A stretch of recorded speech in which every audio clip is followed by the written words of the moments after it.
Hey guys, in today's video I'm going to install an engine oil pump inside the Chinese mini excavator, and the reason I wanted to do this was because I want to cool the engine oil and also filter the engine oil because the engine doesn't have an oil filter on it. So in the video I go over a couple different tries to get the engine oil to pump correctly, and this is the end result. It actually flows at a pretty good rate.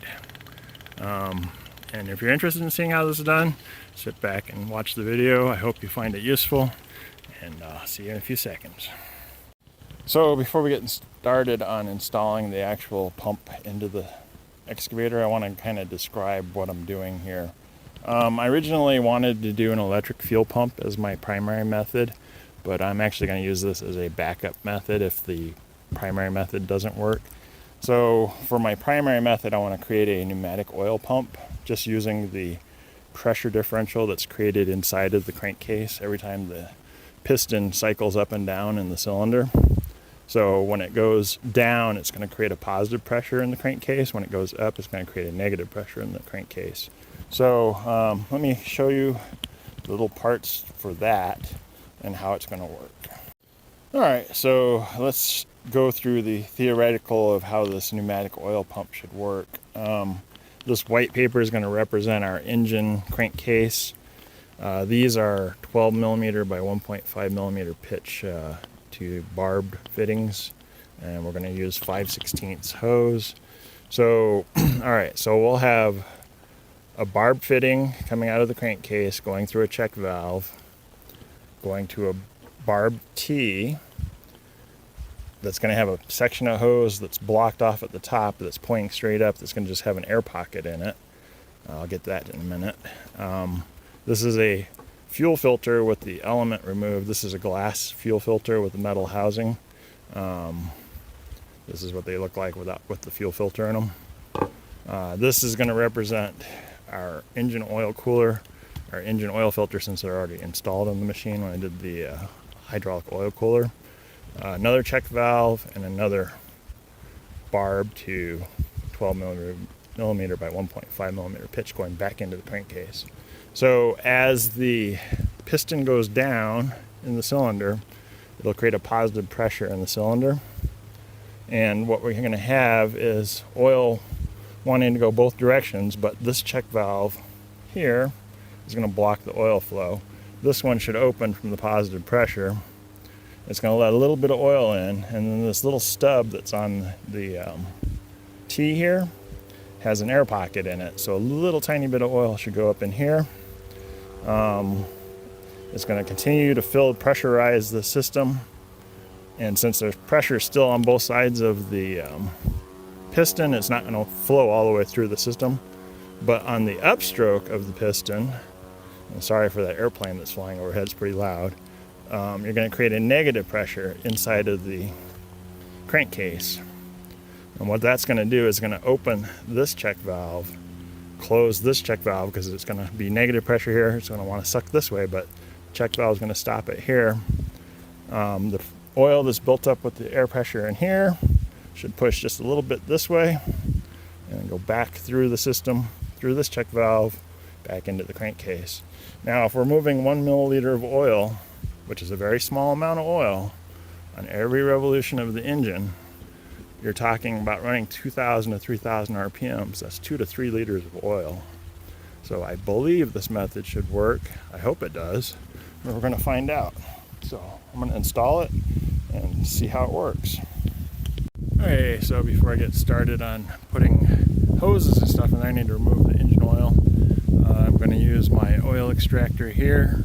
If you don't have an oil extractor, oh, do I recommend getting one. These are wonderful for small engines. So pretty much you just take the dipstick out of the engine. There we go. And then set that down. You stick the oil extractor hose into the dipstick hole. So, and you just give it some pumps. And it just sucks the oil right out of the engine.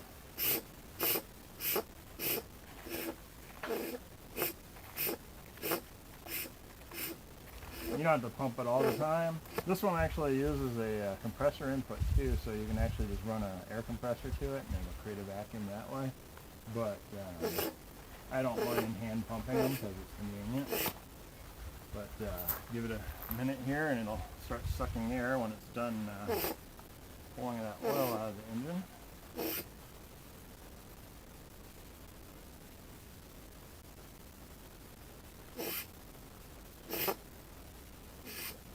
There it goes.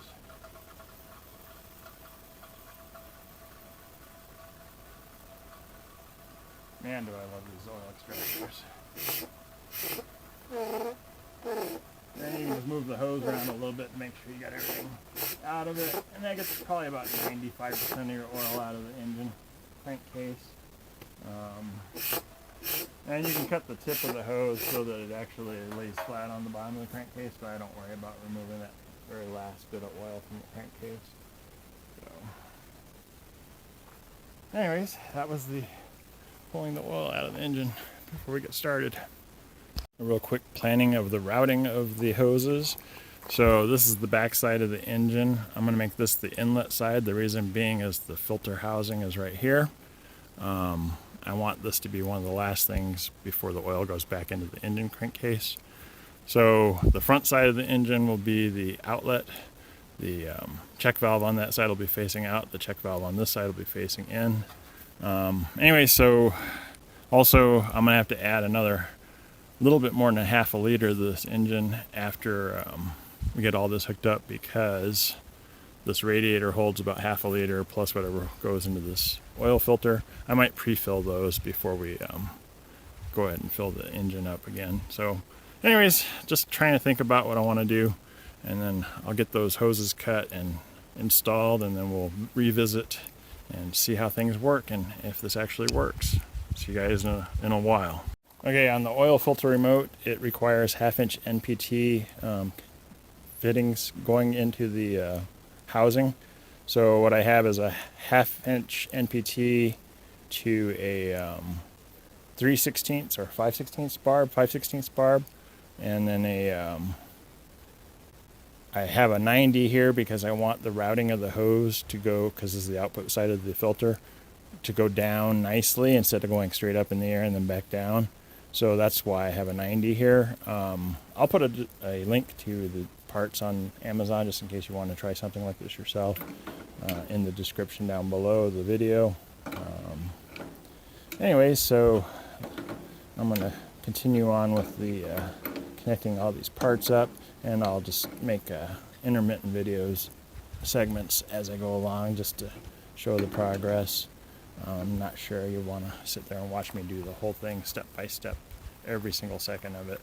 So I don't want to waste your time. Anyways, catch you guys in a few minutes.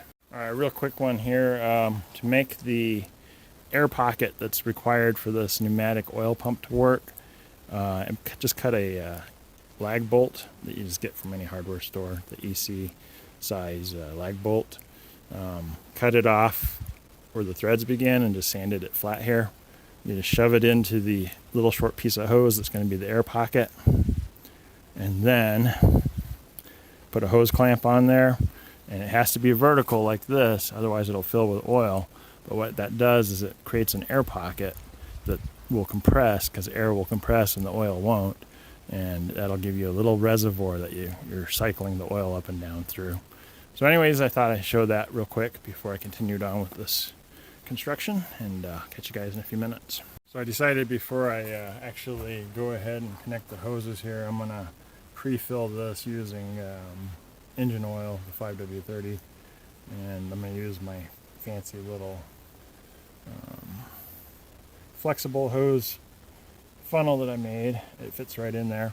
And if you're wondering when you do an oil change, how do you get the oil out of here? Well, the oil extractor tip fits all the way down to the bottom of this radiator.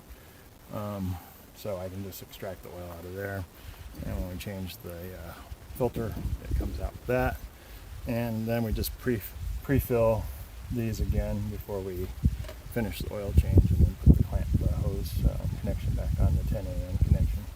So anyways, I'm going to move forward and see you guys in a few minutes again. For quick reference, I filled that, and I had filled this bottle to about half a liter.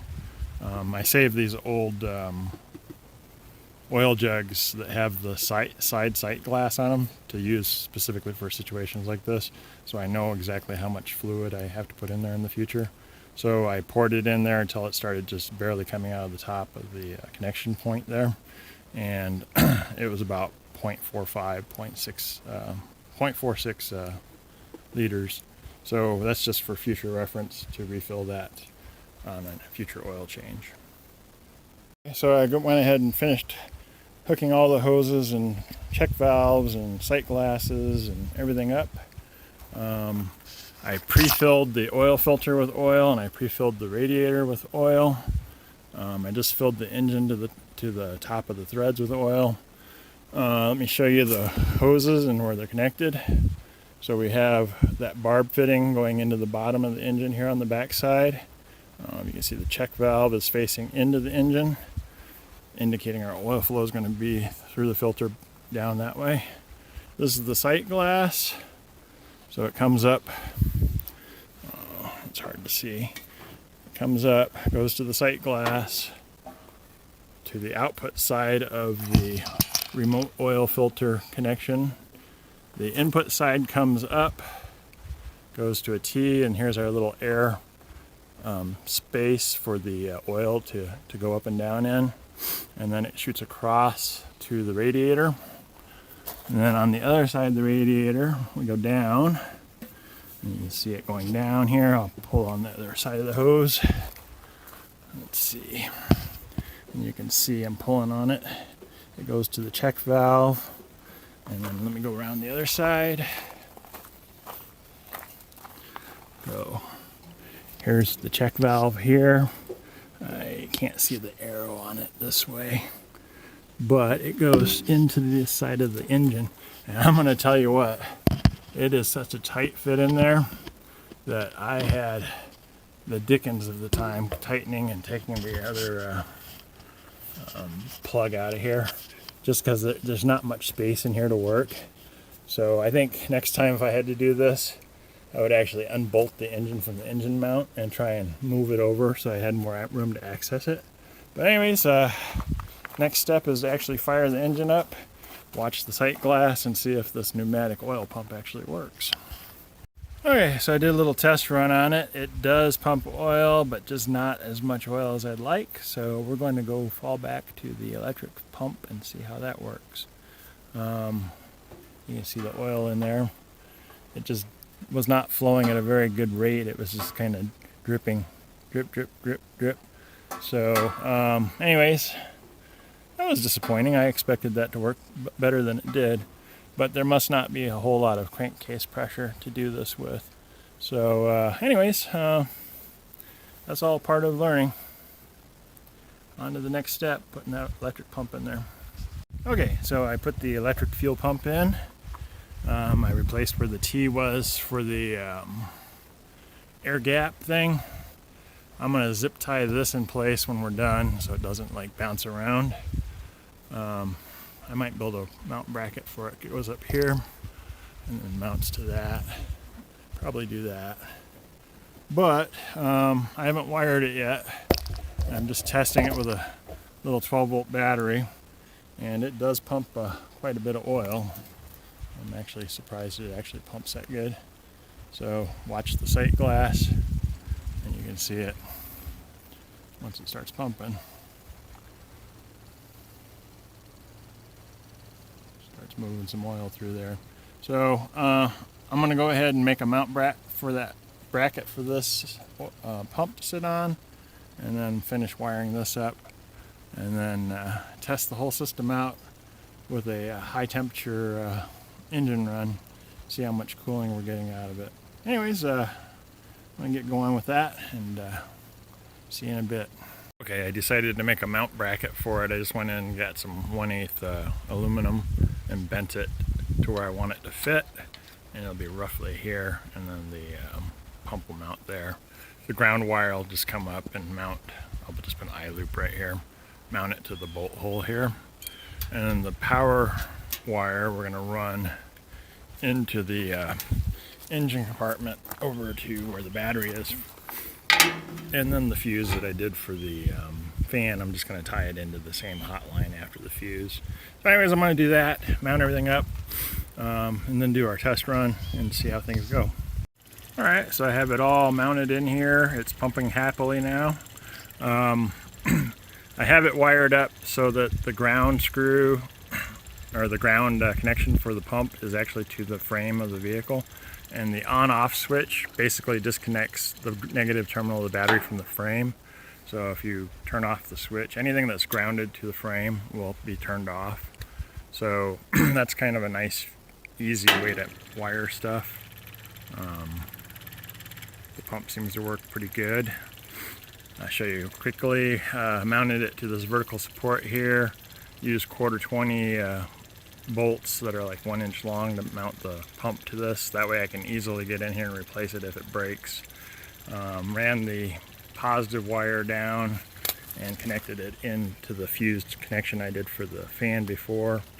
Let's see, I guess I'm gonna start her up, run her, and then take a look at it with the thermal camera and see how temperature looks with the radiator pulling engine oil through it.